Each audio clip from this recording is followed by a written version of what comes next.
Deep in the heart of rural Maine, hidden from the maps and forgotten by time, lay an expanse of wilderness known as Blackthorn Forest. Locals referred to it as the Forest of the Lost, a name steeped in dread and whispered in cautionary tales. It wasn't just the eerie silence that made the forest unsettling, or the way the trees seemed to lean closer together as if conspiring. It was the screams. At night, when the wind swept through Blackthorn, faint, blood-curdling screams carried with it. No one dared venture in after dusk. Except for three. Clara Mathers, a journalist with an itch for the unexplained, was determined to uncover the truth behind Blackthorn's sinister reputation. Stories of hunters vanishing, hikers never returning, and strange, mutilated animal carcasses found at its borders were too enticing for her to ignore. Her companions on this venture were Tom, her childhood friend and an amateur survivalist, and Ben, a skeptical photographer with a knack for breaking tension with dry humor. "It's just wind," Ben said as they parked at the forest's edge, unloading their gear. "People hear what they want to hear. Screams. Probably owls. Or wolves. Or the wind pushing through these twisted trees." Clara tightened her jacket against the evening chill, her eyes fixed on the dense line of trees before them. "Wolves don't sound like that," she muttered. She'd spent weeks listening to recordings from locals. The sounds weren't natural. They were human. Tom hoisted his pack and glanced up at the rapidly dimming sky. "If we're going in, we should move. We need to set up camp before it's completely dark." The trio stepped into the forest, the first crunch of their boots on fallen leaves echoing louder than expected. Blackthorn's canopy was so thick that even the late autumn sun barely filtered through, casting the forest floor in perpetual twilight. As they delved deeper, Clara couldn't shake the feeling that the forest was watching them. The silence was oppressive, broken only by their footsteps and the occasional snap of a twig. After 2 hours of hiking, they found a small clearing to set up camp. The group worked quickly to pitch their tents and gather firewood. As the fire crackled to life, the oppressive silence seemed to ease, replaced by the comforting warmth of light and the aroma of coffee boiling in a tin pot. "So, Clara," Ben began, his voice dripping with sarcasm, "what's the grand plan here? We sit around, listen for spooky noises, and then run back screaming like everyone else." Clara shot him a look. "We're here to find out what's really going on. These stories go back decades. If it's a prank, I want to expose it. If it's real..." She trailed off, unwilling to voice the darker possibility. Tom stirred the fire with a stick, his expression unreadable. "People have disappeared here, Clara. This isn't just a ghost story. We need to be careful." The first scream came just past midnight. It was distant but unmistakable. A high-pitched wail, raw with pain and terror, carried through the trees. The three of them froze, eyes wide, breaths caught. Clara grabbed her recorder, fumbling to turn it on as another scream echoed, closer this time. "That's no owl," Ben whispered, his earlier bravado gone. The screams continued, overlapping now, as if a chorus of agony was sweeping toward them. Clara's recorder captured everything, but no amount of technology could convey the visceral terror of hearing it firsthand. Then, as suddenly as they began, the screams stopped. The silence that followed was deafening. "We should go," Tom said, his voice trembling. "This isn't right." But Clara shook her head, adrenaline and curiosity battling her fear. "We came here for answers. We can't leave now." Tom and Ben exchanged uneasy glances. Before they could argue, a rustling noise drew their attention. From the shadows, a figure emerged. It was a woman, barefoot and covered in scratches. Her hair was matted, her clothes torn. Her eyes, wide, bloodshot, and filled with terror, locked onto them. "Run," she croaked, her voice barely above a whisper. "Before it finds you." And then she collapsed. The woman's collapse threw the group into chaos. Clara knelt beside her, checking for a pulse. She was alive but unconscious, her breathing shallow. Her skin was ice cold, her lips blue. "We need to get her out of here," Tom said, his voice firm. He glanced nervously at the dark trees surrounding them. "Now." "And go where?" Clara shot back. "We're miles from the car, and she's in no condition to walk." Ben cursed under his breath. What the hell is she even doing out here?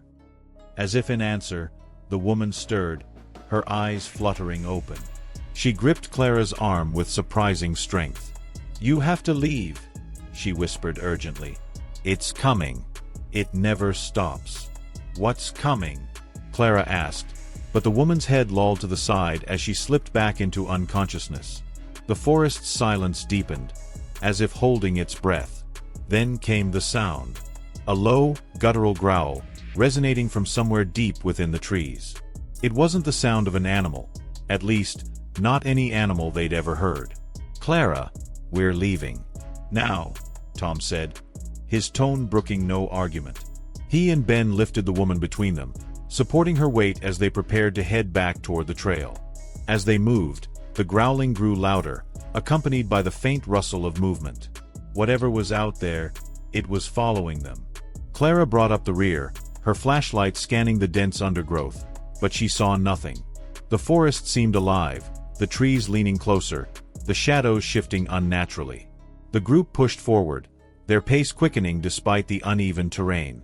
The growling was now interspersed with whispers, unintelligible but insistent, like dozens of voices speaking just out of earshot. Clara's recorder picked it all up, the device's red light blinking steadily as if unbothered by the growing dread. Faster, Tom urged, his breath coming in gasps. But the whispers grew louder, the forest closing in around them. And then, as they reached a bend in the trail, they saw it. Standing in their path was a figure, shrouded in shadow. It was humanoid but wrong. Its limbs were too long, its posture hunched, its head tilted at an unnatural angle. Eyes, glowing faintly like embers, stared at them from the darkness. Ben froze, his grip on the woman slipping. What the hell is that? The figure moved, a jerky, disjointed motion that sent a fresh wave of terror through the group. It stepped closer, its breath visible in the cold air. And then it screamed. The sound was like nothing Clara had ever heard. It was agony and rage, layered with voices that seemed to echo from every direction. The woman in their arms stirred, her eyes snapping open. Don't look at it, she screamed. Don't let it see you. Clara turned away instinctively, dragging Ben and Tom with her. The group broke into a desperate run, the woman now half-conscious and clinging to Ben. Behind them, the creature's scream morphed into a guttural roar, and the ground seemed to tremble beneath their feet. They ran until their lungs burned, until the screams faded into the distance and the oppressive silence of the forest returned. When they finally stopped, gasping for breath, they realized they were hopelessly lost. The forest was no longer just an ominous backdrop. It was a labyrinth of shifting shadows and whispers that seemed to mock them. Clara checked the woman, who was barely conscious but alive. Tom and Ben exchanged grim looks as they tried to get their bearings, but the dense trees and perpetual twilight made it impossible to discern where they had come from. We can't stay here, Tom said, gripping his flashlight tighter. Whatever that thing was, it'll come back. We need a plan, Clara countered, her voice trembling but resolute. She turned to Ben. What about the recorder? Maybe it caught something we can use. Ben nodded and rewound the device. As the group huddled together, the recorded audio played back the screams, the growls, and, to their horror, a voice that none of them had heard at the time. You should have stayed away, it whispered, distorted but unmistakably human. Now you belong to the forest. As the eerie recording ended, Clara's grip tightened on the recorder, her mind racing.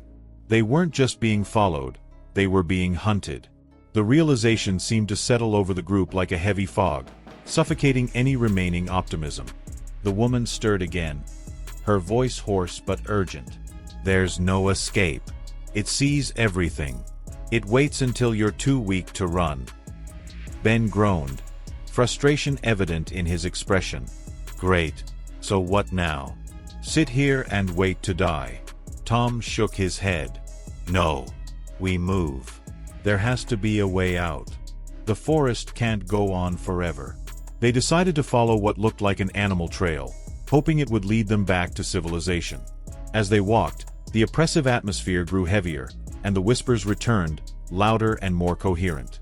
Clara could swear she heard her name called, the voice disturbingly familiar. The trail led them to a clearing, but what they found there froze them in their tracks. A circle of stones, covered in strange symbols, surrounded a massive tree that seemed older than the forest itself. Its twisted branches reached out like skeletal fingers, and at its base lay bones, human bones. This is wrong," Tom muttered, his voice barely audible. "We need to leave." But before they could retreat, the whispers crescendoed into a deafening roar, and the creature emerged again. This time, it wasn't alone. Shadows coalesced around it, forming grotesque shapes that mimicked human figures. The group scattered, each running in a different direction. Clara's heart pounded as she sprinted through the forest, branches clawing at her face and arms. She could hear the screams of her friends, but she didn't dare look back. The whispers were inside her head now, drowning out her thoughts. She stumbled into a ravine and fell, hitting the ground hard. As she struggled to her feet, she realized she was alone. The forest was silent again, but the sense of dread remained. Clara gripped the recorder, her only link to the others, and pressed play. To her horror, the device now played back her own voice, begging for help. Clara knew she couldn't keep running. The forest was alive, and it wanted something from her. She had to face it, whatever it was. She retraced her steps to the circle of stones, the oppressive energy growing stronger with each step. The creature was waiting for her, its ember-like eyes glowing with malevolent intelligence. The whispers became a deafening cacophony, and Clara dropped to her knees, clutching her head. "You came here for answers," a voice said, clear and cold. It was the creature. "Now you will understand." Images flooded her mind, visions of ancient rituals, of sacrifices made to appease the forest. The settlers who had first come to Blackthorn had awakened something dark, something that demanded payment in blood. Over time, the sacrifices had stopped, but the forest never forgot. Clara realized the truth. They had been lured here, chosen to feed the forest's hunger. But she refused to let it win. Summoning every ounce of courage, Clara stood and faced the creature. "You won't take us," she said, her voice steady despite the fear. She held up the recorder, its blinking light a defiant beacon. "We know the truth now. Your secret won't stay buried." The creature roared, its form dissolving into a swirling mass of shadows. The forest trembled, the ground cracking beneath her feet. But Clara didn't run. She pressed record and spoke, her voice cutting through the chaos. "This is Blackthorn Forest. If you hear this, know that the forest is alive. It feeds on fear, on life itself. But it can be stopped. Don't let it win." As the shadows closed in, Clara's recorder slipped from her hand, landing outside the circle of stones. The last thing she saw was the glow of its light, defying the darkness. Days later, search parties found the recorder at the edge of the forest. Of Clara, Tom, Ben, and the woman, there was no sign. The device's final recording was played on the news, warning others to stay away from Blackthorn. But some couldn't resist the call. And the forest waited, its whispers promising secrets and salvation to those who dared enter. For in Blackthorn Forest, the screams never end.